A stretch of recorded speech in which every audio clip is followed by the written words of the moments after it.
伊斯顿魔法学院共有3个宿舍，学院会根据学生们的特质将每个人分配到合适的宿舍中。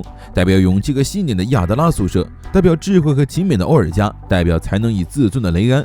各个宿舍之间存在竞争关系，有着各自的信念和主张，在这一所学校中互相切磋，共同进步。马修和芬分别属于亚德拉宿舍，已经获得2枚银级币的马修，只要再攒够3枚就能变成1枚金币。今天是没有炮灰找茬的和平一天。芬突然想起来，他们还有作业没做，如果我们要去的作业不交的话，扣很多分不说，甚至还会被退学。芬急得上蹿下跳，倒是马修还得很淡定地吃着泡芙。兰斯走过来，对另外2个学渣进行了一番嘲讽，他们作业可是早就完成了。马修上前拿起安娜照片摆到兰斯面前，遭到可爱妹妹光环爆炸的兰斯当场倒飞出去砸进墙里。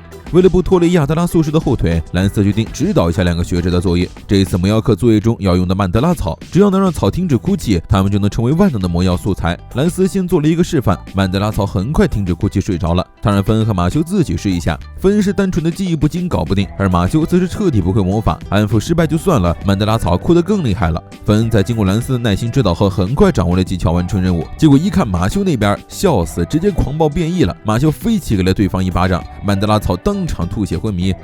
怎么不算成功呢？接下来是曼德拉草烹饪环节，兰斯大厨精心为2人演示了大萝卜的极致烹饪，只要加入一点点过程，就能熬制一锅色香味俱全的魔药哦。芬都傻眼了，这一点都不简单好吗？但是马修一看都懂，只要不用魔法，他都没问题的。虽然不知道为什么成品会变成奶油泡芙，兰斯就不信这个邪，手把手的指导好马修的每一步，但明明步骤都对，但最后做出来的东西还是会变成奶油泡芙。兰斯表示自己绝对不会输给他第2次，他有着必须进入魔法局的理由。马修和他是旗鼓相当的对手，他绝不允许马修的击币被其他杂碎抢走，他今天晚上还非得教会马修做魔药不可。结果不管怎么做，做出来都是泡芙，不过确实很好吃就是了。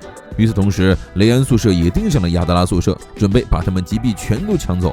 第2天的课是在户外，3人组讨论今天是不是要露营的时候，一个爆炸红毛高喊着老子天下第一，大摇大摆的走了过来。同1年级新生的巴雷特是个自认为世界围着自己转的中二病，见马修最近风头正盛，于是出言嘲讽他这种发型的人只配当个配角。结果下一秒就见妹子雷蒙对马修投怀送抱，当场气得向马修吐口水，大喊着要杀了他。但最讨厌的就是受女生欢迎的男人，全世界的男女比例应该是1比1的对吧？但却没一个女生喜欢他，那就是因为出现了马修这种破坏平衡的男人，让妹子都围着帅哥转了。所以他发誓要加入魔法局，创造一个没有帅哥的世界。结果巴雷特自己无能狂怒了半天，根本没人听他说话，可怜的红毛自尊心严重受挫。这时老师登场，今天是亚德拉和雷安宿舍共同的校外教学，课题内容是驱除森蝎，拿回森蝎头顶的石头。虽然大部分森蝎的实力都相当于铜级币，但也有头顶4方石头的银级币强者，过程非常危险，甚至还可能会送命。交代完这些，老师就让学生们依次进入森林历练。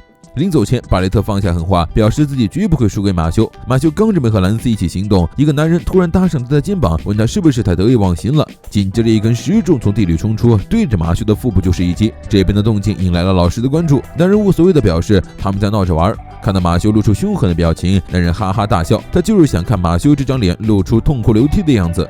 马修想追上去，却被兰斯拦下了。那个男人高他们1年级，是出了名的品行不良，打伤了很多看不顺眼的老师和学生，所以被留级了。但考虑到他本身的魔法史实力并没有被退学，这种事情在雷恩宿舍经常发生，没必要理会。结果说了半天，马修只担心自己放在衣服里的泡芙有没有被压坏。2个人一起进了森林，兰斯刚说完周围非常危险，他们最好一起行动。结果扭头一看，发现马修已经不见了。马修也没想到自己发个呆的功夫就落了单，还正好遇上了在森林中闲逛的巴雷特。巴雷特这边斗志满满的要赢过马修，结果一扭头看到了正主，吓得一个劲尖叫，被马修扇了一巴掌。他刚想跟马修一决胜负，就看见旁边有男人正对美少女动粗，正义使者当场一发火炮下去，英雄救美。